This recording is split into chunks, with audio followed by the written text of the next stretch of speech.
कल्याणी बंगाल का एक शहर जिसे कभी रूजवेल्ट टाउन भी कहा जाता था। कल्याणी को ये नाम मिला सेकेंड वर्ल्ड वॉर के वक्त। दरअसल सेकेंड वर्ल्ड वॉर के दौर में यहाँ अमेरिका का एयरबेस था और रूजवेल्ट अमेरिका के राष्ट्रपति थे। बाद में अमेरिकी चले गए, जहाजों के खड़े होने की जगह रह गई। इन्हीं जहाजों के खड़े होने की जगह से कुछ किलोमीटर दूर पड़ता है चाकदा। जहाँ के मेले, हरी सब्जियां और फूलों की प्रदर्शनी पूरे कलकत्ता में वर्ल्ड फेमस है। इसी चाकदा में 25 नवंबर 1982 को पैदा हुई झूलन गोस्वामी।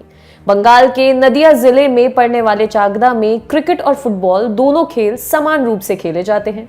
शुरुआत में झूलन भी फुटबॉल फैन थी, लेकिन 15 साल की होते होते उन्हें क्रिकेट में मजा आने लगा।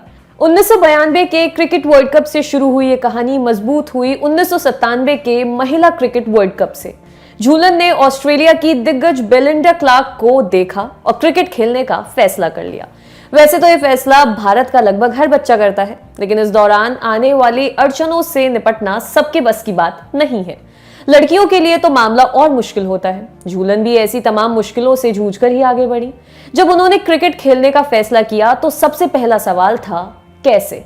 चाकदा में क्रिकेट की कोई फैसिलिटी नहीं थी। वहां से सबसे नजदीकी क्रिकेट फैसिलिटी थी कोलकाता के विवेकानंद पार्क में। झूलन को रोज सुबह 4:30 बजे उठना पड़ता, फिर वे ट्रेन और बस की यात्राएं करके सुबह 7:30 बजे कोलकाता पहुंचती थी।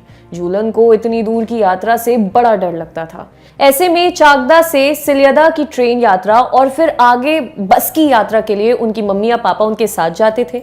इस रूट की लोकल किसी भी मायने में मुंबई की लोकल से कम नहीं है।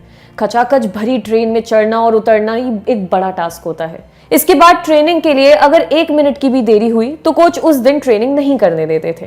ट्रेनिंग में 7:30 का मतलब 7:30 ही था। लेकिन कहते हैं ना, किसी चीज को दिल से चाहो तो सफलता निश्चित है। झूलन क्रिकेट खेलने के लिए कुछ भी करने को तैयार थी। साल 2012 में पद्मश्री मिलने के बाद उन्होंने कहा भी था, मुझे नहीं पता क्रिकेट के बिना मैं क्या करती। अगर उन्होंने मुझे खेलने से रोक दिया होता, मुझे नहीं पता मैं क्या करती। क्रिकेट मेरे लिए बहुत मायने रखता था।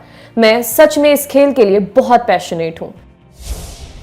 इस पैशन में घर के माहौल का भी बहुत बड़ा रोल था। झूलन के भाई और कजिन सब क्रिकेट के बड़े फैन थे। उनके साथ टीवी के आगे बैठते बैठते झूलन गली क्रिकेट खेलने लगी। फिर जब उन्होंने ईडन गार्डन्स में 1997 के विमेन वर्ल्ड कप का फाइनल देखा तो सोच लिया, अब तो क्रिकेट ही खेलना है। शुरुआत में घर वाले नहीं माने, लेकिन कोच स्वप्न साधु ने उनके घर वालों से बात कर उनको मनाया। साधु ने शुरुआत में ही झूलन का टैलेंट पहचान लिया था। इस बारे में झूलन ने क्रिक इन्फो से कहा था, जब मैं स्वप्न साधु के साथ एक ट्रेनिंग सेशन के लिए आई, उन्होंने मुझे बॉल देकर कहा, बॉलिंग आती है? मैंने कहा, हाँ मैं बॉलिंग करती हूँ। इसके बाद उन्होंने मेरा बॉलिंग एक्शन देखा और कहा, तुम अपनी बॉलिंग पर ध्यान दो, बाकी चीजें जैसे बैटिंग भूल जाओ। उस दिन से झूलन ने सब भूल बस बॉलिंग पर ध्यान दिया।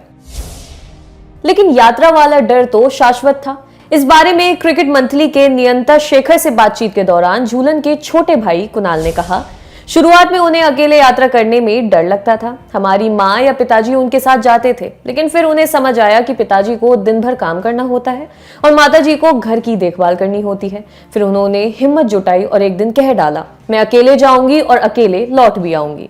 इस दिन के बाद झूलन ने पीछे मुड़कर नहीं देखा। सिर्फ 19 साल की उम्र में साल 2002 में टीम इंडिया के लिए डेब्यू किया। पूरी दुनिया में झंडे गाड़े, दुनिया की सबसे तेज पेस बॉलर बनी, तमाम अवार्ड्स अपने नाम किए, वनडे में सबसे ज्यादा विकेट लेने वाली बॉलर बनी। साल 2018 में अपने 300 इंटरनेशनल विकेट पूरे किए। साल 2007 में ICC women cricketer of the year चुनी गई। साल 2010 में अर्जुन और साल 2012 में पद्मश्री जीतने वाली झूलन अब भी खेल रही हैं। 38 साल की उम्र हो गई है बाबुल यानी कि झूलन की, लेकिन वो अभी भी रिटायर होने के मूड में बिल्कुल नहीं है। उनका लक्ष्य साल 2022 का वर्ल्ड कप खेलना है। साल 2017 के वर्ल्ड कप फाइनल की हार की कसक अभी बाकी है। रिटायरमेंट से पहले झूलन दुनिया जीतने के लिए बेकरार है। द लल्लन टॉप की ओर से उन्हें ऑल द बेस्ट। आपके लिए किस्सा लिखा था हमारे साथी सूरज ने। अगर आप ये वीडियो फेसबुक पर देख रहे हैं तो हमारे पेज को लाइक करें और यूट्यूब पर देख रहे हैं तो हमारे चैनल को सब्सक्राइब करें। देखते रहिए द लल्लन टॉप।